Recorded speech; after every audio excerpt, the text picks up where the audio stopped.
చూస్ country delight, live better. ఇప్పుడే country delight app ని download చేసుకోండి.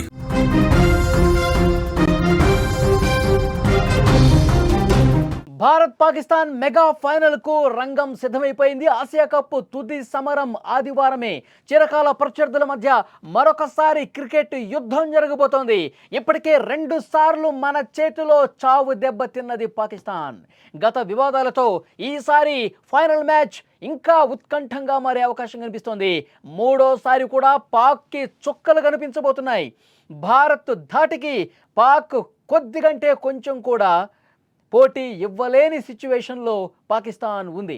క్రికెట్ అభిమానులు ఎప్పుడెప్పుడా అని ఎదురు చూస్తున్న ఆసియా కప్ 2025 తుది సమయం ఆసన్నమైపోయింది. చిరకాల ప్రత్యర్థులు భారత్ పాకిస్తాన్ జట్లు ఫైనల్లో తలపడుతున్నాయి.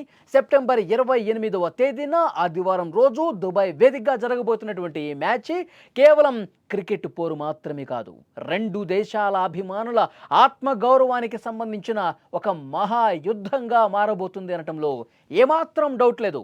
ఆసియా కప్ తుది ఘట్టానికి ప్రస్తుతం చేరుకున్నటువంటి సమయంలో దుబాయ్ ఇంటర్నేషనల్ స్టేడియం వేదికగా ఫైనల్ మ్యాచ్లో క్రికెట్ ఫ్యాన్స్ అందరూ కోరుకున్నట్టుగా భారత్ పాకిస్తాన్ తలపడబోతున్నాయి.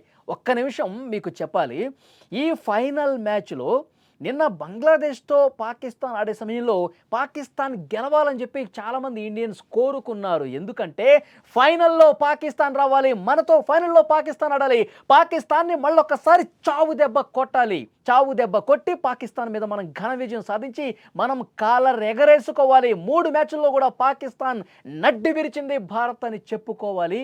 అప్పుడు ఆ ఫైనల్ మ్యాచ్లో పాకిస్తాన్ ఉంటేనే అసలైన మజా వస్తుంది. అసలే చచ్చిన పామని ఇంకా చావగొట్టి పాకిస్తాన్ మీద మరొక అద్భుతమైనటువంటి విజయం నమోదు చేసి ఆసియా కప్ను మనం ఎగరేసుకుపోవాలని చెప్పి భారత అభిమానులు కోరుకున్నారు. అందుకు తగ్గట్టుగానే అక్కడ పాకిస్తాన్ గెలిచి భారత్తో తలపట్టానికి వస్తుంది. మనకు తెలుసు పాకిస్తాన్ గత 2 మ్యాచ్లు చూస్తే ఎలాంటి సిచ్యువేషన్ ఉందో మనం చూసాం.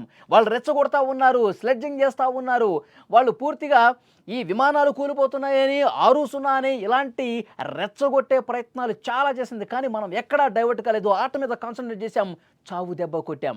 2 మ్యాచ్ల్లో కూడా ఘోరంగా ఓడిపోయింది పాకిస్తాన్. మనతో అసలు ఏమాత్రం పోటీ లేని పరిస్థితిలో పాకిస్తాన్ ఉంది. అలాంటి పాకిస్తాన్ ఇప్పుడు మళ్ళొకసారి ఫైనల్ మ్యాచ్లో వస్తున్నటువంటి నేపథ్యంలో మరొకసారి ఒక అద్భుతమైనటువంటి విక్టరీ కొట్టాలి, పాకిస్తాన్ నడ్డి విరచాలని చెప్పి ప్రతి ఒక్క భారత అభిమాని కోరుకుంటా ఉన్నాడు. టీమిండియా టోర్నమెంట్లో ఆడిన అన్ని మ్యాచ్ల్లో అద్భుతమైన ప్రదర్శన కనబరిచింది. ఒక్క ఓటమి కూడా లేకుండా అగ్రస్థానంలో నిలిచి ఫైనల్కు చేరుకుంది భారత్. మన జట్టు ఆట తీరు చూస్తే పాకిస్తాన్ జట్టుతో పోలిస్తే మన ప్లేయర్లు అన్ని విభాగాల్లో చాలా బలంగా పటిష్టంగా కనిపిస్తున్నారు. అసలు పాకిస్తాన్ మాకు ప్రత్యర్థే కాదు. ఒక్కసారి సూర్యకుమార్ యాదవ్ మాటలు మనం గుర్తు చేసుకోవాలి. చాలా స్పష్టంగా చెప్పాడు, మీడియా వాళ్ళకు కూడా చెప్పాడు, మీరు ప్రత్యర్థి అని రాస్తా ఉన్నారు, భారత ప్రత్యర్థి పాకిస్తాన్ రాస్తున్నారు. ఎక్కడ ప్రత్యర్థి? అస్సలు కనీసం భారత్కి పోటీ ఇచ్చే దమ్ముందా పాకిస్తాన్కి? కనీసం ఒక్క విభాగంలో ఉన్న మనకి పోటీ ఇచ్చే దమ్ముందా పాకిస్తాన్? అలాంటప్పుడు 15 మ్యాచ్లు ఆడితే 13 గెలిచాం మనం. 2 మ్యాచ్లు మాత్రమే అరకొరగా ఇబ్బంది పడుతూ గెలిచింది. 13 గెలిచినటువంటి టీంకి ప్రత్యర్థి ఎలా అవుతుంది? ఒక్కసారి రాసేవాళ్ళు కూడా గుర్తుపెట్టుకోవాలి. మనకి ఏమాత్రం పోటీ ఇవ్వనటువంటి ఒక పిల్ల దేశం, ఒక బచ్చా దేశంగా పాకిస్తాన్ని చూడాల్సిన అవసరం ఉంది. ఆడిన ప్రతి మ్యాచ్లో పాకిస్తాన్ని వంగబెట్టి కొట్టాం మనం, లేవలేని స్థాయిలో మనం కొట్టాం. మళ్ళీ భారత్తో మ్యాచ్ అంటే భయపడిపోతున్నారు పాకిస్తాన్ ఆటగాళ్ళు. ఎందుకంటే అన్ని ఓటములు వస్తుంటే పాకిస్తాన్లో ఉన్న పాక్ ప్లేయర్ల అభిమానులు, పాక్ టీం అభిమానులు కూడా దుమ్మెత్తిపోస్తున్నారు. ఒక్కసారి సోషల్ మీడియాలో తొంగి చూస్తే మీకు ఎందుకురా ఆట? పాకిస్తాన్ అభిమానులు పాకిస్తాన్ ప్లేయర్స్ అని అంటున్నారు. ఒరే మీకు ఎందుకురా ఆట? వెళ్ళి బావిలో దూకి చావండిరా, కనీసం ఒక్కటన్నా గెలవర్రా మీరు, మీకు అసలు ఆట వచ్చురా? ఇలాంటి కామెంట్స్ పెడతా ఉన్నారు. మీరు సరిగా ఆడకపోగా, మైదానంలో అసలు స్పోర్టివ్ స్పిరిట్ కనబరచకపోగా భారత్ని రెచ్చగొడితే వాళ్ళు మామూలుగా ఆడితేనే వాళ్ళని మన మీద విరుచుకుపడతారు. ఇక రెచ్చగొడితే పరిస్థితి ఏ విధంగా ఉంటుంది? అసలు కనీసం పోటీ ఇచ్చే పరిస్థితి ఉంటుందా? ఇది పాకిస్తాన్ ప్లేయర్స్ అభిమానులు, పాకిస్తాన్ టీం అభిమానులు సోషల్ మీడియాలో పాక్ ఆటగాళ్లను పుచ్చ రేగ్గొడుతున్నారనమాట. సో డెఫినెట్గా ఆదివారం రోజు మ్యాచ్ ఏ విధంగా ఉండబోతుందో కూడా ప్రేక్షకులకు, టీమిండియా అభిమానులకు ఒక క్లారిటీ అయితే వచ్చేసింది. పాకిస్తాన్ ఫైనల్కి రావాలి, తుక్కు రేగ్గొట్టాలని చెప్పి ప్రతి ఒక్క అభిమాని కూడా కోరుకుంటున్న పరిస్థితుంది. ఇక దాయాది పాకిస్తాన్ విషయానికి వద్దాం ఒక్కసారి. సూపర్ 4 మ్యాచ్లో బంగ్లాదేశ్పై గెలిచి కష్టపడి ఫైనల్ బెర్త్ను ఖాయం చేసుకుంది. ఈ విజయం వారి ఫైనల్ ఆశలను సజీవంగా ఉంచింది. అంతకుముందు లీగ్ దశలో సూపర్ 4లో కూడా మన టీమిండియా చేతిలో ఏ విధంగా ఓడిపోయిందో మనం చూసాం. ఈ టోర్నమెంట్లో 2 సార్లు టీమిండియా పాక్ను మట్టి గరిపించింది. ఈ 2 మ్యాచ్ల్లో కూడా మన జట్టు పాకిస్తాన్ను సులభంగా ఎలా ఓడించిందో మనం అందరం చూసాం. సాధారణంగా ఇండియా పాకిస్తాన్ మ్యాచ్ అంటే అంతకుముందు కొంత ఉత్కంఠ ఉండేది. గత టీముల్లో వాళ్ళ మాజీ ప్లేయర్లు కొంత పోటీ ఇచ్చేవాళ్ళు. కానీ ఇప్పుడు పూర్తిగా తేలిపోయినటువంటి పరిస్థితి ఉంది. ఈసారి ఫైనల్ మ్యాచ్ ఏ విధంగా ఉంటుందో క్లారిటీ అయితే వచ్చేస్తుంది. ఈ 2 దేశాలు ఆడుతున్న నేపథ్యంలో ఉత్సాహం రెట్టింపైంది అభిమానులు.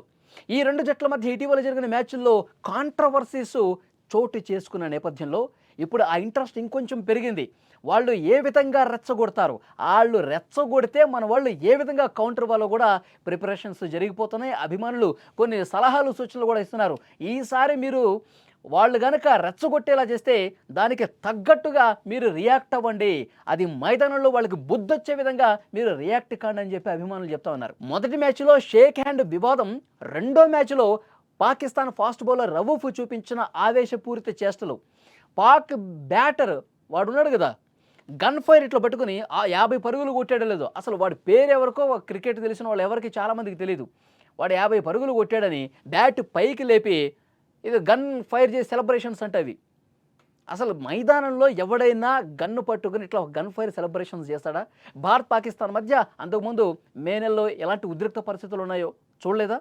2 దేశాల మధ్య నివురుగప్పిన నిప్పుల పరిస్థితి మారిపోయింది. పెహల్గాం ఉగ్రదాడి తర్వాత, ఆపరేషన్ సింధూర్ తర్వాత పరిస్థితులు ఎంత గంభీరంగా ఉన్నాయో తెలీదా? కనీసం అలాంటి ఆలోచన కూడా లేకుండా పాకిస్తాన్ మనస్తత్వం అంత సైకో మనస్తత్వం. పాకిస్తాన్ ఆటగాళ్ళు ఎంత దారుణంగా బిహేవ్ చేస్తారంటానికి పాకిస్తాన్ ప్లేయర్స్ మానసిక స్థితి, అంటే వాళ్ళ మానసిక స్థితి ఏ విధంగా ఉంటుంది? హింసను ప్రేరేపించాలి, ఎప్పుడు దాడులు చేయాలి, రెచ్చగొట్టాలి, రక్తపాతం, వాళ్ళ ఆలోచన ఇదే విధంగా ఉంటుంది. అలాంటి ఒక సైకోయిజం నుంచి, అలాంటి ఒక హింసను ప్రేరేపించే మనస్తత్వం నుంచే ఆ ఆటగాళ్ళు కూడా ఉంటారన్నది ఆ దృశ్యం తర్వాత మళ్ళొక్కసారి రుజువైంది. కాబట్టి వాళ్ళని తుక్కు రేగ్గొట్టాల్సిందని చెప్పి అభిమానులు చెప్తా ఉన్నారు. ఈసారి అలాంటి సంకేతాలను చూపిస్తే ఫైర్ సెలబ్రేషన్స్ కావచ్చు, లేకపోతే ఈ విధంగా 6, 0 ఇలాంటివి కావచ్చు, రెచ్చగొట్టేలా మాట్లాడటం కావచ్చు, టీమిండియా ఆటగాళ్ళ మీదకి దూసుకురావటం కావచ్చు, ఇలాంటివి చేస్తే మీరు గమ్మునుండొద్దు, మీరు అదే మైదానంలో వాళ్ళకి తగిన బుద్ధి చెప్పే విధంగా మీరు కూడా చాలా స్పష్టంగా సంకేతాలు పంపించండి అని మన అభిమానులు చెప్తున్నారు. కానీ మన సంస్కృతి, మన సంప్రదాయం ఏమి నేర్పించాయి? భారత ఆటగాళ్ళు నిగ్రహంతో ఉన్నారు. వాళ్ళు ఎంత రెచ్చగొట్టినా మన కాన్సన్ట్రేషన్ డైవర్ట్ కాకూడదు, మన దృష్టి అంతా ఆట మీదే ఉండాలి, మనం గెలవాలి, భారత్ గెలుపు సాధించాలి, పాకిస్తాన్ మీద భారత్ గెలుపు అన్న హెడ్లైన్సే బయటికి రావాలి.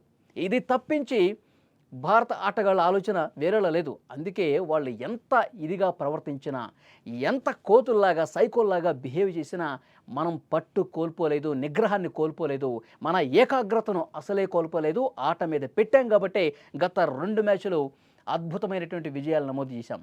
ఇప్పుడు ఫైనల్ మ్యాచ్లో కూడా అందుకు భిన్నంగా ఏం జరగదండి. పాకిస్తాన్ ఘోరంగా ఓడిపోతుంది, టీమిండియా అద్భుతమైన విజయం సాధిస్తుంది. 3వ విజయం సాధించి పాకిస్తాన్ మీద కప్పు సగర్వంగా పైకి లేపి నిలబెట్టి చూపిస్తుంది భారత్కి. ఇది జరగటం పక్కా. అభిమానులు చాలా ఈగర్గా వెయిట్ చేస్తున్నటువంటి పరిస్థితి ఉంది. మనం అందుకే బీసీసీఐ కూడా పీసీబీ మీద కంప్లైంట్ ఇచ్చింది ఐసీసీకి. పాకిస్తాన్ ఆటగాళ్లను కంట్రోల్లో పెట్టట్లేదు, పిచ్చి పిచ్చి చేష్టలు చేస్తూ ఉన్నారు, స్పోర్టివ్ స్పిరిట్గా వాళ్ళు వ్యవహరించట్లేదు, వీళ్ళ మీద చర్యలు తీసుకోవాలని చెప్పి.